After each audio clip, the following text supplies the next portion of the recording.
Hello everyone, myself is Ravi Jha. I am a defence counsel in Allahabad high court और आप सबका स्वागत है आपके खुद के चैनल टारगेट फॉर आईक्यू में। आज जिस टॉपिक के ऊपर मैं चर्चा करने के लिए आपके सामने आया हूँ, बेसिकली ये टॉपिक तो गवर्न करता है कॉजिंग ऑफ मिसकैरेज के कॉन्सेप्ट से, लेकिन इस पूरे के पूरे इंटायर सेक्शन को समझने से पहले हमें कहीं ना कहीं एक बेसिक सा डिफरेंस समझने की जरूरत है कि what is the basic difference between the culpable homicide and the murder. अगर हम कल्पेबल होमिसाइड को देखें तो इसका जिक्र सेक्शन 299 के इंडियन पिनल कोड के अंतर्गत किया गया है, जहां पर होमिसाइड का मतलब होता है killing of a human being by a human being. That means एक मानव के द्वारा ही हत्या। तो यहां पर हम ये कह सकते हैं कि यहां पर जब एक व्यक्ति दूसरे व्यक्ति को मारने की कोशिश करता है और वो उस कोशिश में कामयाब हो जाता है, तो हम जनरली कहते हैं कि उसने क्या किया है, होमिसाइड किया है। अब वहां पर उस होमिसाइड को हमें यह देखना है कि क्या ये कल्पेबल होमिसाइड के दायरे में आता है या मर्डर के दायरे में आता है। हालांकि अगर हम कल्पेबल होमिसाइड और मर्डर दोनों के ही ऑब्जेक्ट को देखें तो कहीं ना कहीं हमें इस बात का एहसास तो बिल्कुल है कि दोनों ही परिस्थितियों में व्यक्ति की मृत्यु होना सुनिश्चित है। लेकिन फर्क सिर्फ इस बात का आ जाता है कि जहां एक तरफ मर्डर में प्रोबेबल चांस बहुत ज्यादा हो जाते हैं, यानी कि मरने की जो संभावनाएं हैं वो बिल्कुल प्रबल हो जाती हैं, वहीं दूसरी तरफ मरने के चांसेस कम होते हैं। लेकिन इसका मतलब ये नहीं कि वो व्यक्ति जीवित रहेगा। मतलब ये है कि ऐसे चांसेस में कम ही लोग मरते हैं और वो भी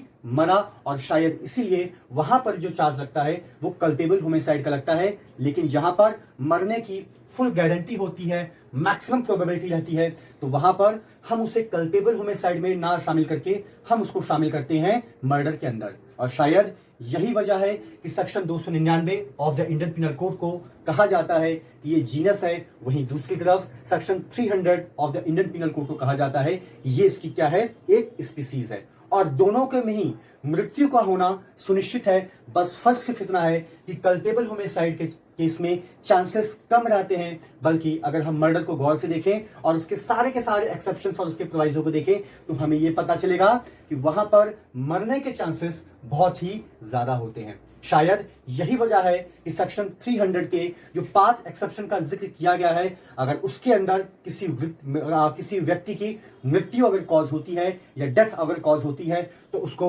मर्डर के दायरे में ना लाके उसको हम लाते हैं जनरली कल्पेबल होमिसाइड के दायरे में। अब सेक्शन 316 जो है, यहां पर देखिए सबसे पहले आपको समझने की जरूरत यह है कि यहां पर एक व्यक्ति का इंटेंशन कोई मारने का नहीं था। दूसरी बात, 316 के अंदर कहीं पर भी इस बात का जिक्र नहीं किया गया है कि आप किसी बच्चे का गर्भपात कराना चाहते थे या आप कोई मिसकैरेज कॉज करना चाहते थे। 316 बात करता है सिर्फ एक व्यक्ति के ज्ञान की, उसके टेक्नोलॉजिकल एडवांसमेंट की और उसकी सोच की कि आखिर वो व्यक्ति क्या सोचता है या उसके पास किस हद तक का ज्ञान है और क्या उस ज्ञान के आधार पर क्या वो उस काम को कर सकता है या नहीं कर सकता है। अगर हम section 316 of the Indian penal code के पूरे सेक्शन की हेडलाइंस को पढ़ें तो हेडलाइंस जो है वो साफ साफ कहती है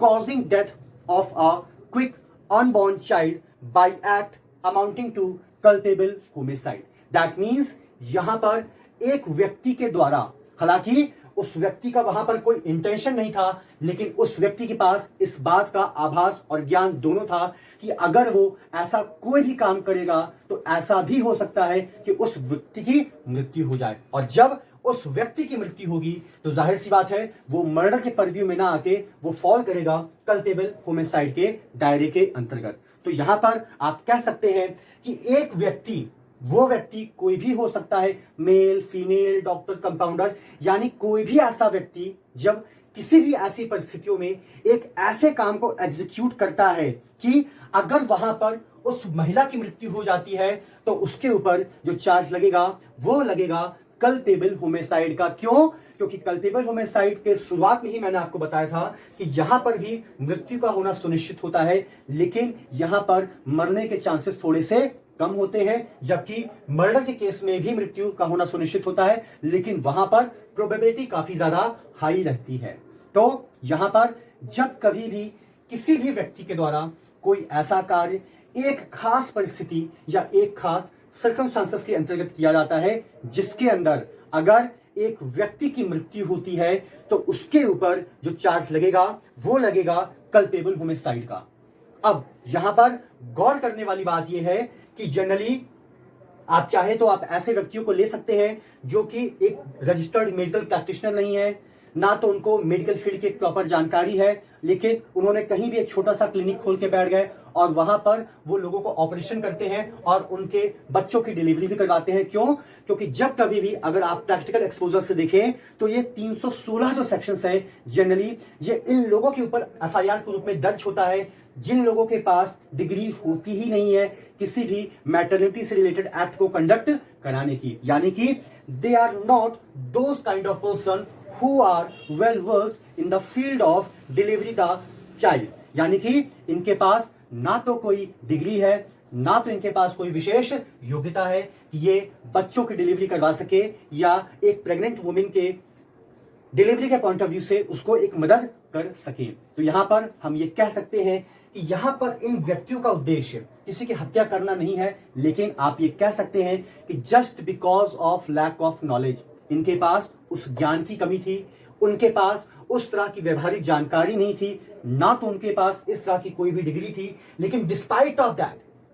सब कुछ जानने के बाद भी वो उस गर्भवती महिला को इनवाइट करते हैं, बुलाते हैं, एश्योरेंस दिलवाते हैं कि आप आइए हमारे यहाँ एडमिट होइए और हम आपके बच्चे की डिलीवरी करवाएंगे। यहाँ पर जब डिलीवरी का प्रोसेस होता है तो वहां पर महिला की जान तो किसी भी तरह से बच जाती है, यानी कि आप कह सकते हैं कि महिला को थोड़ी बहुत इंजरी होती है जो कि एक नॉर्मल फिनोमिना है, लेकिन जब वो बच्चा जन्म लेता है तो उनके उस एक्ट और कंडक्ट की वजह से उस बच्चे की क्या हो जाती है? मृत्यु हो जाती है। अब यहां पर देखने वाली बात यह है कि क्या अगर इन व्यक्तियों की जगह पर कोई रजिस्टर्ड मेडिकल प्रैक्टिशनर होता, कोई डॉक्टर होता या कोई एक ऐसा व्यक्ति होता जिसके पास मेडिकल काउंसिल ऑफ इंडिया के द्वारा प्रदत्त की गई एक डिग्री है, जिस डिग्री के आधार पर वो बच्चों की डिलीवरी करा सकता है, तो क्या इस बच्चे की मृत्यु होती? जवाब है शायद नहीं।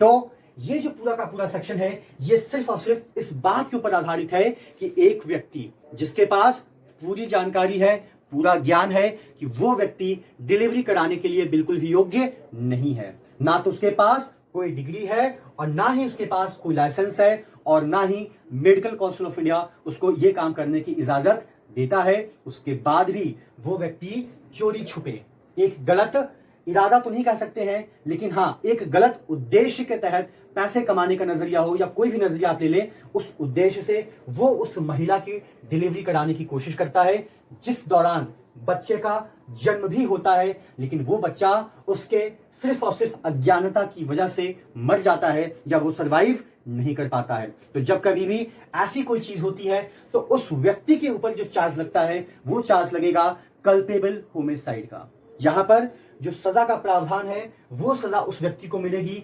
मैक्सिमम 10 साल तक की सजा, और इसके साथ ही साथ उसके ऊपर एक जुर्माना भी इंपोज किया जाएगा, यानी कि यहां पर सजा के साथ जो फाइन का कॉन्सेप्ट है वो एक मैंडेट कॉन्सेप्ट है। वहां पर उस व्यक्ति के पास ये ऑप्शन बिल्कुल भी नहीं है कि ठीक है आप मुझसे फाइन ले लीजिए लेकिन मुझे सजा मत दीजिए। यहां पर उस व्यक्ति को सजा तो मिलेगी ही मिलेगी, उसके साथ ही साथ उसके ऊपर जुर्माना भी लगाया जाएगा। दूसरी बात ये कि ये अपराध एक संज्ञेय प्रकृति का अपराध है, अर्थात कॉग्निजेबल इन नेचर है।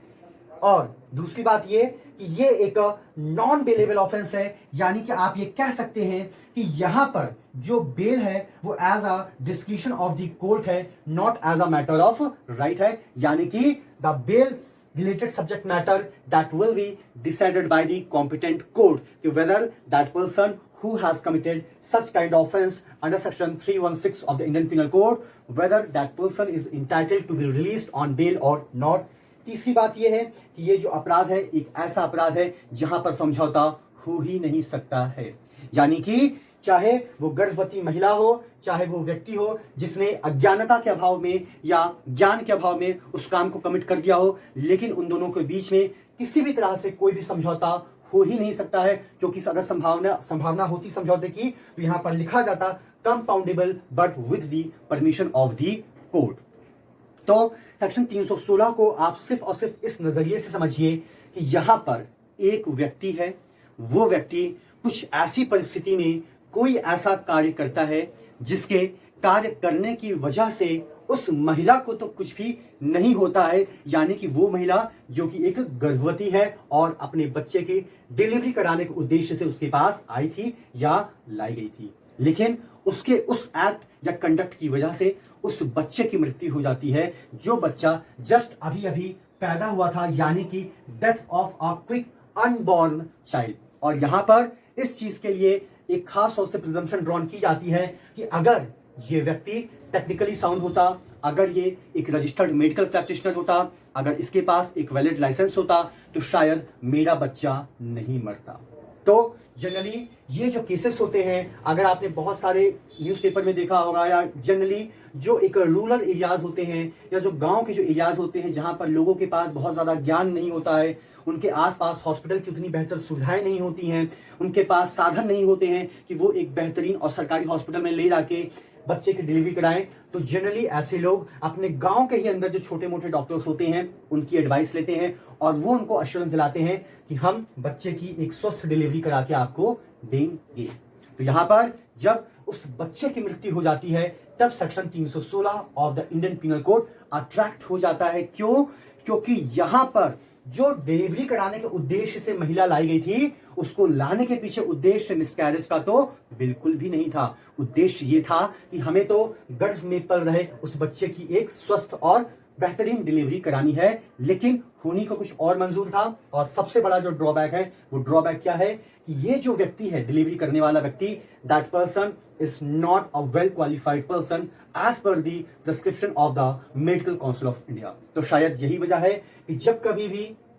डिलीवरी के पॉइंट ऑफ व्यू से कोई फॉल्ट होता है, तो वहां पर सबसे पहला सवाल ये पाया जाता है कि क्या वो व्यक्ति वाकई में उस योग्य था कि वो उस काम को कर सके, और दूसरी बात कि अगर वो योग्य भी था तो क्या उसके पास एक वैलिड लाइसेंस था इन सारे कामों को एग्जीक्यूट करने का, और अगर नहीं है तो उसके ऊपर जो FIR होगी वो सेक्शन 316 को ध्यान में रखते हुए होगी। So this is the whole concept regarding section 316 of the Indian Penal Code, and if you like the content of this whole concept, please do comment your opinion. Thank you so much to all of you.